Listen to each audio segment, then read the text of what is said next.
Shalom and greetings, everybody. Brother Nicholas James Vanderlane. Hopefully you're doing well. I'm here in the country of Cyprus in the Famagusta region, and it's wintertime. Today is the 10th day of the 10th month on Elohim's Enoch solar calendar, and this video is titled Israel's #1 fulfilled prophecy in 2019. And we are in the days of the Son of Man. Master Yeshua the Messiah prophesied of the days of the Son of Man, and I believe that it is a time period that happens prior to all of the judgments that are going to start coming. I believe during this time period it appears that it's kind of tranquil, because as Yeshua prophesied, he said, regarding the days of Noah, so shall also be in the days of the Son of Man in his day. So this isn't speaking of Master Yeshua the Messiah. Master Yeshua the Messiah is prophesying of possibly another Son of Man type, the lowercase Son of Man, not the capital case Son of Man, which who he is. Remember, Ezekiel was called the Son of Man. Enoch was called the Son of Man. These are titles, okay? So this is a title of this particular person that Master Yeshua prophesied of. So, and as it was in the days of Noah, so shall it also be in the days of the Son of Man. They did eat, they drank, they married wives, they were given in marriage until the day that Noah entered into the ark and the flood came and destroyed them all. Likewise, also as it was in the days of Lot, they did eat, they drank, they bought, they sold, they planted, they builded. But in that same day that Lot went out of Sodom, it rained fire and brimstone from heaven and destroyed them all. Even thus shall it be in the day when the Son of Man is revealed. So, as I said, the days of the Son of Man are like normal days, kind of tranquil, a period of just regular life, I guess you would say, on earth. Not the seals breaking, not the trumpet judgments or the vial judgments or the bowl judgments. These are tranquil, normal days. Life is going on. Right now, stock market is at an all-time high. Unemployment in the United States is down. Building projects around the globe, massive building projects are going on in Africa, Australia, every single continent. So the world's been coming out of poverty ever since the last recession, and no one was really paying attention to the judgment that is coming and due. This future Son of Man, lowercase Son of Man, I've identified this person as Master Yeshua's faithful servant, the end time Elijah type. And in my video, Revelation 12 sign equals Elijah's arrival, I pointed out that Master Yeshua taught that the servant is not greater than his master. So I believe that we are in the days of the Son of Man. In this video, I will prove this bold statement using a 2019 prophecy fulfillment of the prophet Ezekiel, who was a type of the future Son of Man. That was one of his titles. He is the watchman, and he is of Israel, and he also is, I believe, the Elijah type that was to come. And as I've speculated in several of my videos, that he's here on earth and hidden as per Isaiah 49 verse 2. This person is going to be the remembered one. That word is remembered is Zakar, which is translated also as man-child. And so he's of the Revelation 12 man-child and we've all seen his sign. I believe that this person is Messiah ben Ephraim, or Joseph. I'll be making some videos on this. And Joseph, and remember, Joseph was hidden from his brothers, and Elijah also hid himself for 3 years. The Isaiah 49 verse 2 servant is the hidden servant. In this video, I will be resharing a verbatim, word-for-word fulfillment of prophecy regarding the modern state of Israel that the Spirit of Truth gave me the wisdom and understanding to identify 7 months ago. Hallelujah.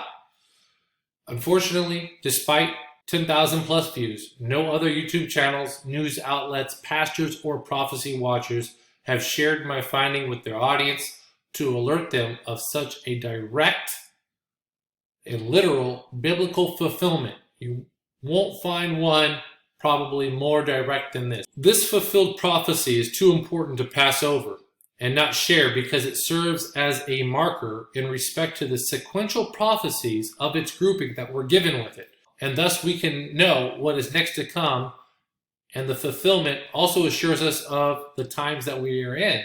the days of the Son of Man. Sometimes we can get impatient or complacent when things seem to be quiet. A good example of this is especially after we all witnessed the Revelation 12:1 sign. We did not know what it meant at the time. Yahweh Elohim is performing his word. This video that you are watching will help us grip the understanding of the times that we are in. This slide right here is a slide of my biblical anniversary spreadsheet, the official Enoch calendar 2019 to 2029. Only this last year is verified. I'm still trying to calibrate the future, and hopefully I can come into that understanding pretty soon, because we're getting close to the end of the biblical year, which ends just before the spring equinox. So here we are on December 28th, 2019, the 10th day of the 10th month. You can take a look at some of the prophecies that were given here. And then here, 5 days ago, was when this particular set of prophecies, I said a set in my last slide, was given. So in this video, I'm going to prove the fulfillment of the prophecy of Ezekiel chapter 33, verses 21 through 33. Specifically, Ezekiel chapter 33, verse 24. This prophecy is the first prophecy in a set/group of multiple prophecies given to Ezekiel on the 5th day of the 10th month, right here. This is the grouping that are found in chapter 33, verse 21 through 39, verse 29. So after considering these prophecies, I expect the future fulfillment of this specific set of prophecies that were given right here on this day to be fulfilled in sequential order that they were given. This is almost like a building frame of Ezekiel was told to eat the large scroll of weepings, lamentations, and woes. And I believe I've identified that scroll as the scroll of the prophet Jeremiah. So I expect the many prophecies of Jeremiah, Isaiah, and the other prophecies of Ezekiel and all the other prophets to be fulfilled in between and in parallel and in sync with the set prophecies as they are being fulfilled. So there's not going to be, I can't map all of these prophecies because I don't know for certain, but I believe that the prophecies here will take place in sequential order. Before I share with you the video footage of the fulfilled prophecy, I first want to prepare you for what to expect. I use the words verbatim and word for word to describe the fulfillment, and I literally mean verbatim and word for word, as this prophecy is about the literal words of what a people or person, representative of a people, were going to say and speak. Here is the verse that we will be looking at.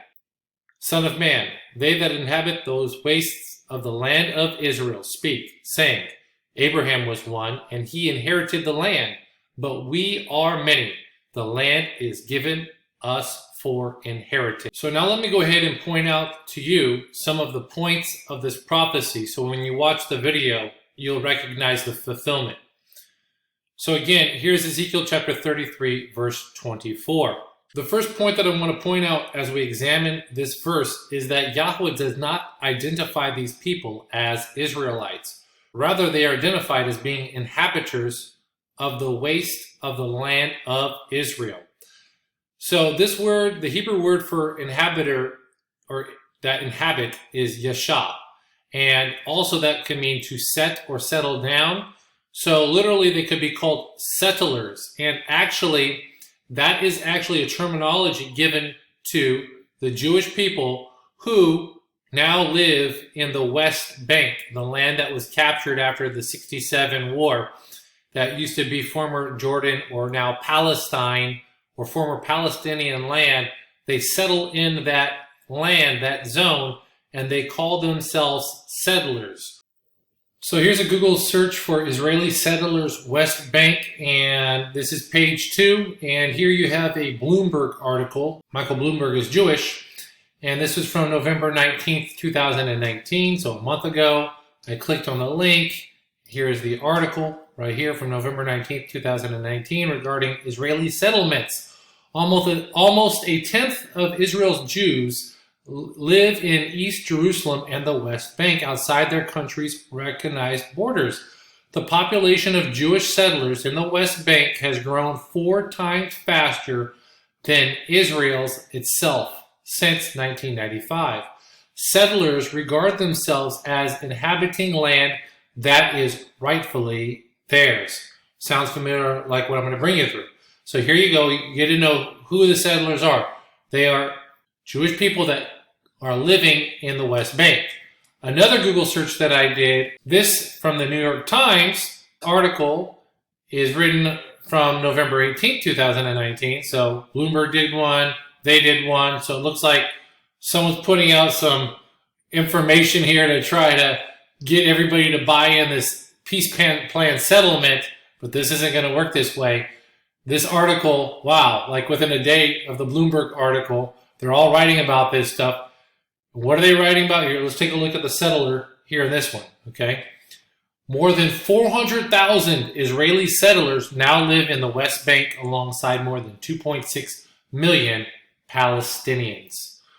So literally, that right there is a fulfillment. It is a literal fulfillment of just a little tiny part of this verse. Wait until you see the video footage coming up.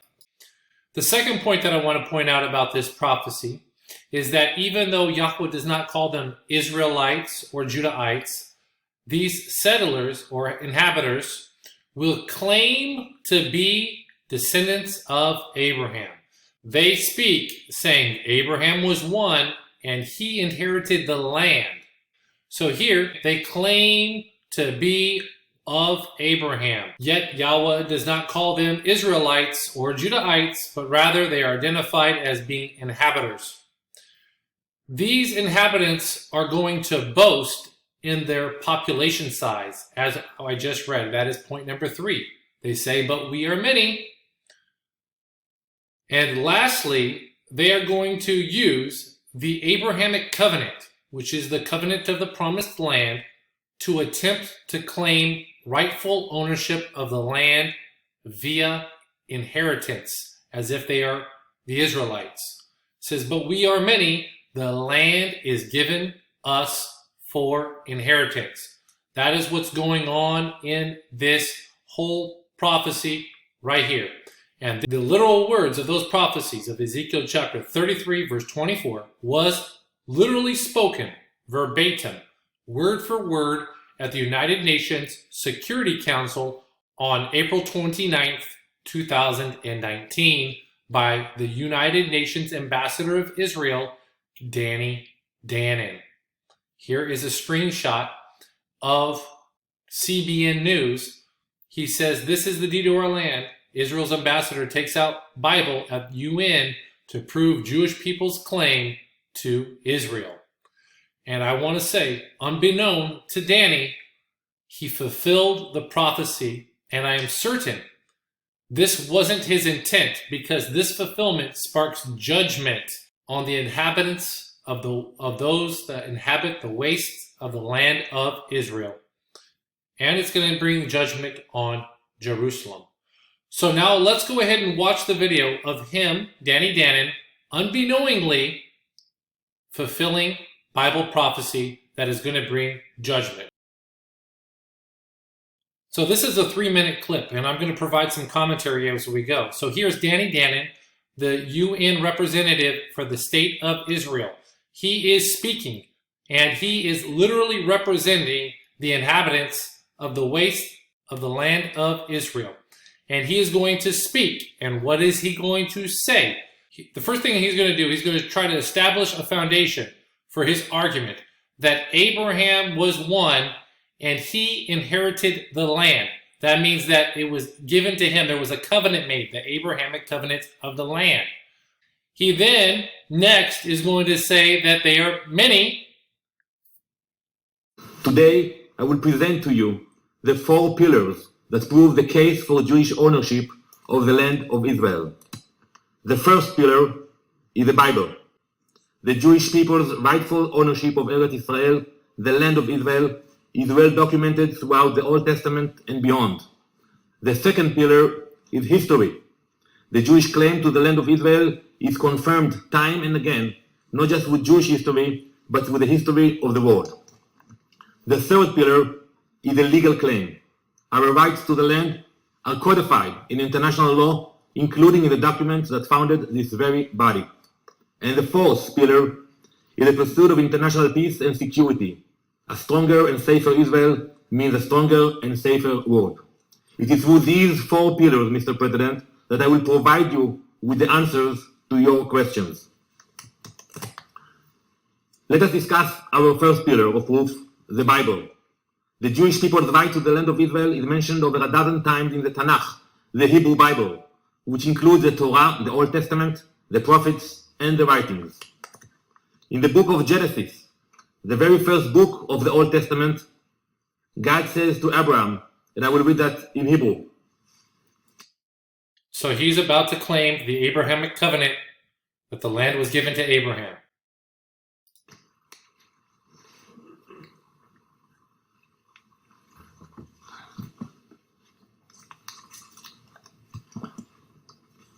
והקמתי את בריתי ביני ובינך ובין זרעך אחריך לדורותם לברית עולם, להיות לך לאלוהים ולזרעך אחריך, ונתתי לך ולזרעך אחריך את ארץ מגוריך, את כל ארץ כנען לאחוזת עולם, והייתי להם לאלוהים. And I will now read the translation in English. And I will establish my covenant between me and you and your descendants after you throughout their generations for an everlasting covenant. And I will give to you and to your descendants after you all the land of Canaan for an everlasting possession, and I will be their God. Okay, Abraham was one, and he inherited the land. This is a deed to our land. From the book of Genesis to the Jewish exodus from Egypt, to receiving the Torah on Mount Sinai, and to the realization of God's covenant in the Holy Land of Israel, the Bible paints a consistent picture. The entire history of our people and our connection to Eretz Israel begins right here. It is not just the Hebrew Bible or the 15 million Jews worldwide that... Okay, did you catch that? 15 million Jews worldwide, he claims. He's claiming like that is a large number. There's 50 million people in the state of California alone. So now he's saying that we're many. Remember how it goes. Abraham was one and he inherited the land. We are many. 15 million many. And then it says the land is given to us for an inheritance. It accepts this right.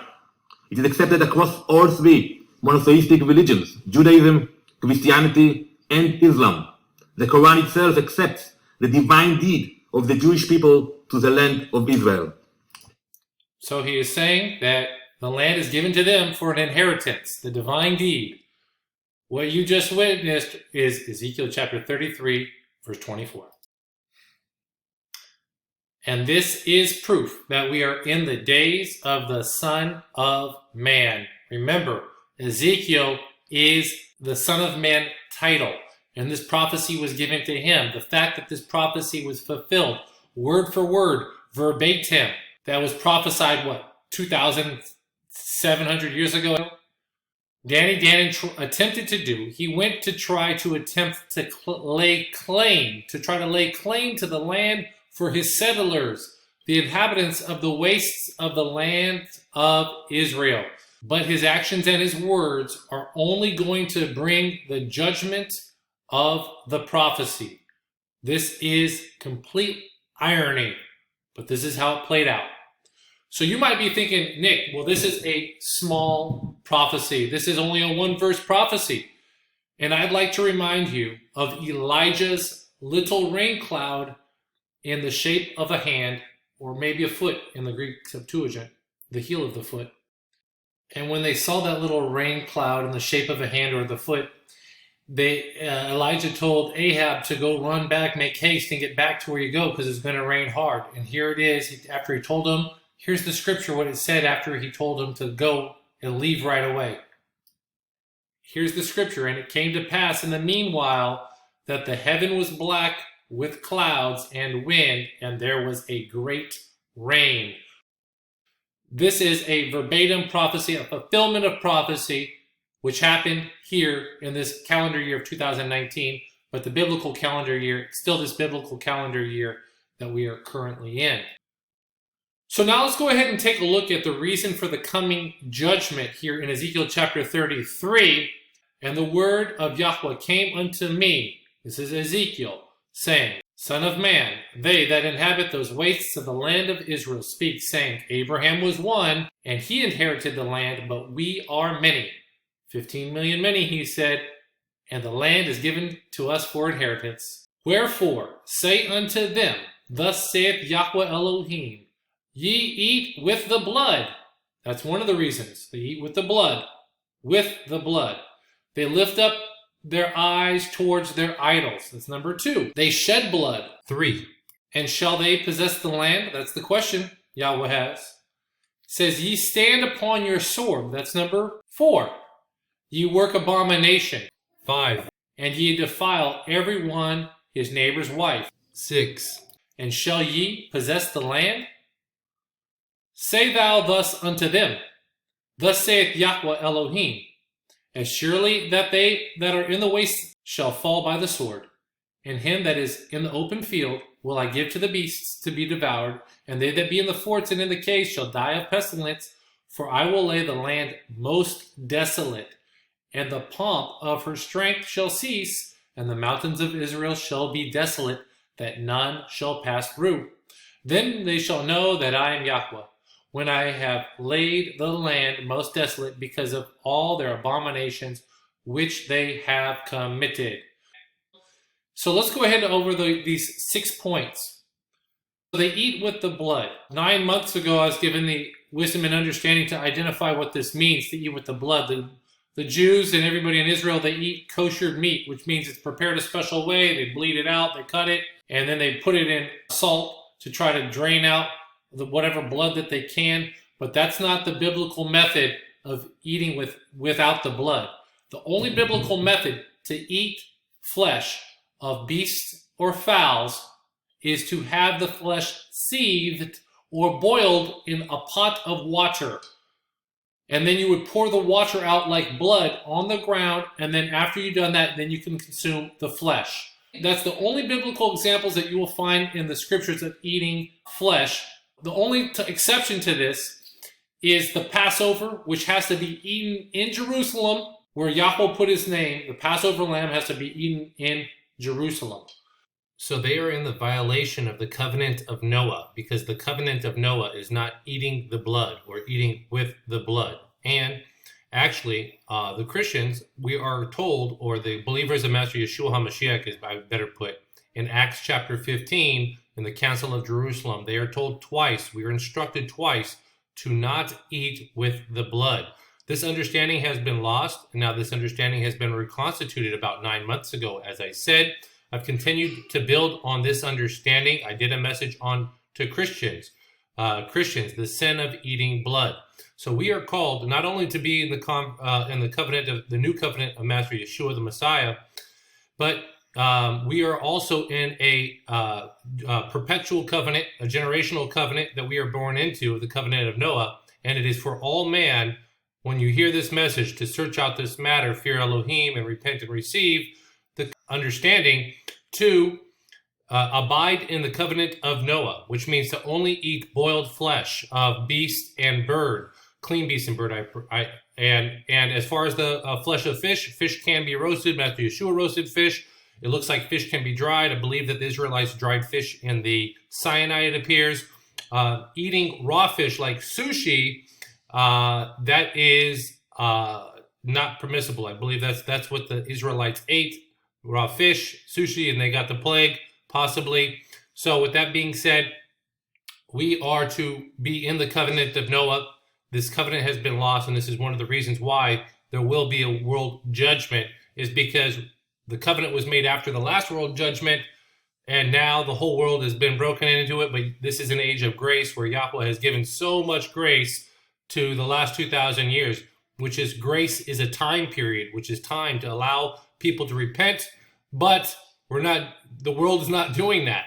So, fear Yahweh, receive the understanding, and apply it to your lives. That's the first thing. They eat with the blood. I did a video on this explaining this, warning to Israel, the sin of eating blood. And they lift up their eyes towards their idols. Well, this is a video I did called Jewish Idolatry, a sin of Ezekiel chapter 33 that brings judgment.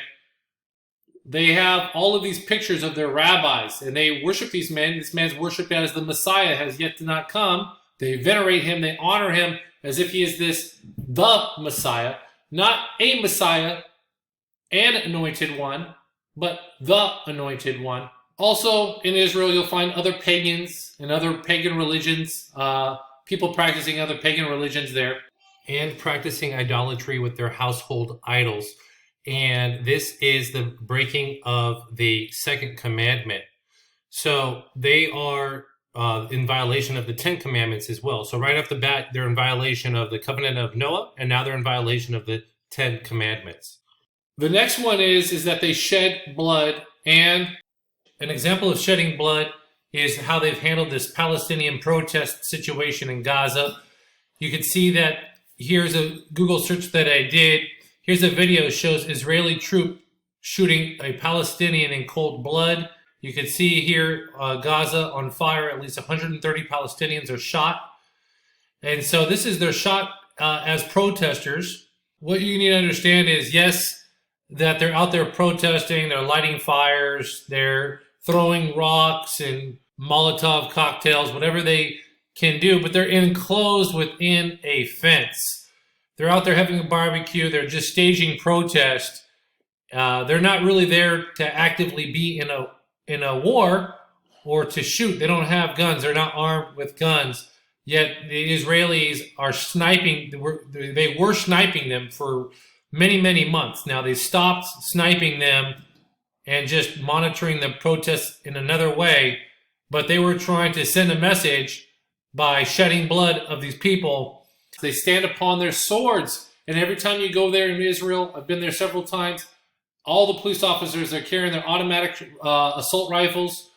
So they stand upon their swords, and they use their swords, and they shed blood. Here's a Wikipedia article regarding the July 2019 Ethiopian Jews protest in Israel. So the Ethiopian Jews are discriminated against, and what happened was an 18-year-old Ethiopian Jew, an 18-year-old was shot to death by a police officer. And they work abomination. Look at this abomination right here that they work. This is part of Kabbalah. This is their evil eye. I forgot what else this is called. But they work abomination, and then they defile their neighbor's wife. And here's an article by the Associated Press in 1997. Adultery is irrelevant in military in Israel and many other nations. So this article is specifically about the adultery that officers during their military duty, the husband and wife will split up. More articles here on the adultery of Israel that you can see right here. This is just some. Why does Israeli law indirectly support adultery? Ynet News, that's an article from an Israeli news source. And Yeshua even told us that you don't even have to do the act of it. You do it in your heart when you're lusting after a woman that's not your wife, or you're lusting after another woman. That's adultery. We've all committed adultery in our hearts. We're all adulterers in our hearts. But they are obviously not repentant of it, not guarding their hearts, not guarding the commandment to not commit adultery, not thinking about how evil and wicked it is and repenting when a thought might come into their mind, but rather they must be going with it because this judgment is coming because everyone defiles their neighbor's wife. And shall ye possess the land? So it's going to come. It's going to come. This part of Ezekiel chapter 33 was fulfilled. So now that I've proved from prophecy that we are in the days of the Son of Man, you might be asking me, well, Nick, when did the days of the Son of Man start? And I too ask that question. Something I've been thinking about. To disclaim my best and my current understanding, it's not perfect. It's a work in progress, subject to realignment. And as to this point in life, I've had no dream or vision but rather depending on the Spirit of truth to lead me and guide me by the Spirit of wisdom and understanding. And that can sometimes, we can get in the way of that. So I don't know for sure. But looking back, I feel, I'm just looking at a couple of possibilities as to the start of the days of the Son of Man. I would believe that this time period, the earliest start date that I would put on this would have been the day of the September 24th sign, September 24th, 2017. This sign was a daytime sign, and it happened on the day after the fall equinox. So more than likely, it happened, it did not happen on the 23rd, it happened on September 24th. So more than likely, it possibly happened. Started then, and you can watch my video, Revelation 12 sign equals Elijah's arrival or Elijah's birth. The second possible start day scenario to this time period could have been on March 20th, 2018. And this would have been the day of the equinox, as the prophet Joel prophesied that Yahweh would send the former and the latter rain will come down in the first month. So that could have been a start as well, which would have been the first month after the September 24th sign. Another question you might be asking me is my opinion on how long will the days of the Son of Man last, and I don't know that either. I believe that I don't have any idea when the next major event will be. My guess it's going to be soon. Looking at the Enoch calendar, I currently have my eye on the Gregorian March 20th, 2020, which is the day of the spring equinox, which could be the first day of the first month this year. Previously, in another video, the sign would have had a 1-year shelf life. Then I found some scriptures in Isaiah, and I don't propose that it was a 2-year sign, 18 years to 2 months before a child can say my mother and my father. Before a toddler can say my mother and my father, that's when it would happen. I have 5 children, and I thought that would have happened around 24 months right before then, but maybe 2.5-year time. So I'm kind of extending that out. I'm going to be revisiting that video. And as far as the farthest part out from what the next major event could possibly happen, I don't think it's going to happen longer than 3.5 years from the sign, but it could. But I think that this spring is March 20th, 2020. This will be about 2.5 years in from the sign. And I think that around 2.5 years is when a toddler will start saying my mother, my father, be able to say that. But again, I'm not certain. My 5th child that I have right now, she's turning 3 in 3 months, so she's over 2.5 years old. But she can say it, but she's pretty stubborn. Like, she won't say it. But so I don't know before a child's going to say my mother, my father, when that happens. But whenever that time period is, whether it be 3 years or 3.5 years or 2.5 years, I believe that that's when this event will happen. Damascus will be destroyed, and that will start everything off. I'm not 100% certain. We'll see. I'll still be building on my understanding there. You might also be asking, Nick, what prophecies do you expect fulfilled next? And what do I expect fulfilled next? The destruction of Jerusalem, possibly, and the inhabitants of the wastes of the land of Israel being destroyed, as we just read in Ezekiel chapter 33, verses 21 through 33. I believe that this will play out with the prophecy of Jeremiah chapter 4, 5, and 6, which is the lion of the thicket, the lion of the north. And the lion of the north is going to come down and invade Israel. That the word "the lion" in the Arabic, that is al-Assad. Done several videos on this. Brother Scott Dreyer's identified this man, Bashar al-Assad, as the lion of the north, the Assyrian, and he will be invading Israel per Jeremiah, the book of woes, lamentations, and mourning. So Bashar al-Assad's invasion of the Golan Heights and invasion of Israel, that could come preemptively, or Israel could preemptively strike Damascus, and this could be a response of Damascus being destroyed by Israel as per Isaiah 17. This is the beginning of sorrows. So the beginning of sorrows is probably what's going to take place next. And simultaneously with the beginning of sorrows, the man-child is born. It says, before a woman travailed, she brought forth. Before her birth pangs, a man-child was delivered. So he comes before then, and then the sorrows start. I suspect will happen next. I also expect Ezekiel chapter 34 to be fulfilled like right away as well, maybe right when this event happens. And this is going to be the coming servant David type who's going to be set up. This is Messiah ben Ephraim or a Messiah ben Joseph. He will be set up, and I believe that there could be a gathering or transplant to Zion. Maybe literal Zion, but definitely heavenly Zion and possibly literal Zion. I don't have a full understanding there. This is going to be possibly the servant that the Moses type of Deuteronomy 18:15 that Moses prophesied of. And so let's go ahead and take a look at the rest of the prophecies of Ezekiel, chapter 33, verses 21 through 39. So here we are in Ezekiel chapter 33, and this right here is what we just read, and this will be fulfilled, or is in the process of being fulfilled. And the judgment is coming.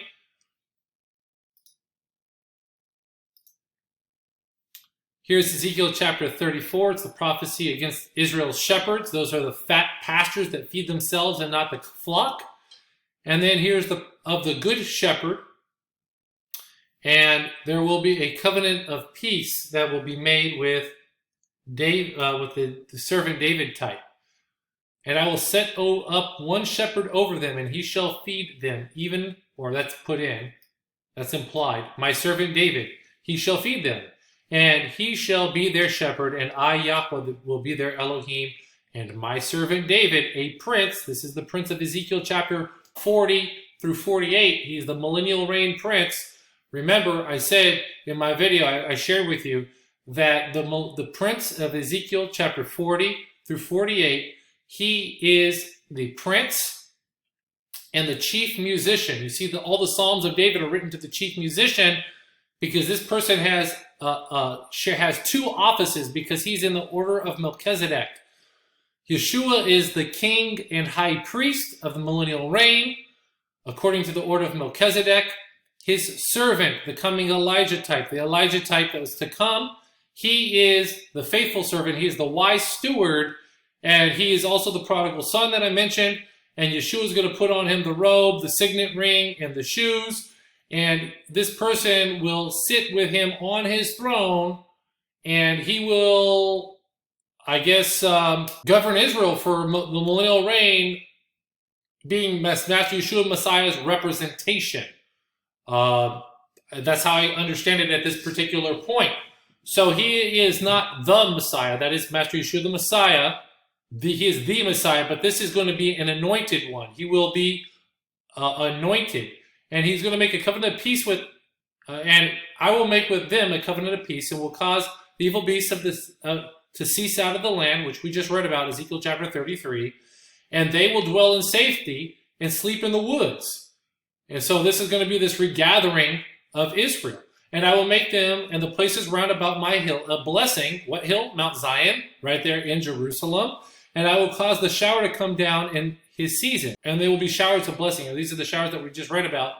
And the tree of the field shall yield her fruit, and the earth shall yield her increase, and they shall be safe in their land. So this is the regathering of Israel. It was just wiped out. The inhabitants now are going to get wiped out. The new people are going to be coming in from the four corners of the earth. And they shall know that I am Yahweh when I have broken the bands of their yoke and delivered them out of the hand of those that serve themselves of them. Speaking of the Israelites. And they shall no more be a prey to the heathen, neither shall the beast of the land devour them, but they shall dwell safely, and none shall make them afraid. And I will raise up for them a plant of renown, and they shall no more be consumed with hunger in the land, neither bear the shame of the heathen any more. And they shall know that I am Yahweh, their Elohim, and with them, and that they, even the house of Israel, are my people, saith Yahweh Elohim. And ye, my flock, the flock of my pasture, are men, and I am your Elohim, saith Yahweh Elohim. Ezekiel 35, this is a prophecy against Edom, the Edomites, Mount Seir. Mount Seir is in Edom. Prophecy to the mountains of Israel. This is going to be a new heart and spirit that's going to be given to them. Here's the valley of dry bones. This is the dry bones coming back to life. This is going to be the restored nation of Israel. Not restored nation of Jews or Jewish people, the restored nation of the Israelites and Judahites and all the 12 tribes. Well, if there's 13 tribes, if you count the half tribe of Ephraim, and you split up Joseph and you have the half tribe of Ephraim and Manasseh. And that's what's going to happen. And they're going to be back here. They're going to be back in this. So the dry bones are going to live in the land. Hallelujah. They will be there. There will be one nation and one king, Master Yeshua the Messiah. They're going to be brought in together. And my servant David shall be king over them. We just read he's going to be prince, but he's going to be king. He's going to be I think he's going to be the Master Yeshua's representation here on earth. This person will have the spirit of Yeshua. And the Ruach HaKodesh is the spirit of Yeshua. But he's going to be the Moses type that's going to lead them. And Master Yeshua will be in his temple. And then once they're gathered and regathered into the land, it looks like he's going to put the hooks in the draws and draw these people back in. And then we'll have the Ezekiel 38 and 39 when Israel is back in their land. Real Israel, biblical Israelites are back in the land and they're dwelling there in safety on Zion. The cloud and the pillar are going to be above Zion. And so Yahweh's presence is going to literally be there. So that's why they're no longer going to say the Ark of the Covenant. It's because Yahweh's presence is going to be there. And then Ezekiel 38 is going to happen. And then Ezekiel 39 is going to happen. And then this is called Israel to be restored. But this is, Israel's already in the land. Brothers and sisters, I hope that you're blessed with this understanding. And I'm always looking forward to your comments. I missed all of you guys in the comments section. I hope you guys are doing well. And now that I'm settled here in Cyprus for the winter with my family, I hope that to be making a lot more videos. And I hope this is a blessing to you. So I look forward to your guys' comments. I love you all. And I look forward to that day, as you all are looking forward to that day. Look forward to being with you guys in fellowship and in person. And grace and Master Yeshua Messiah be with you all. Shalom.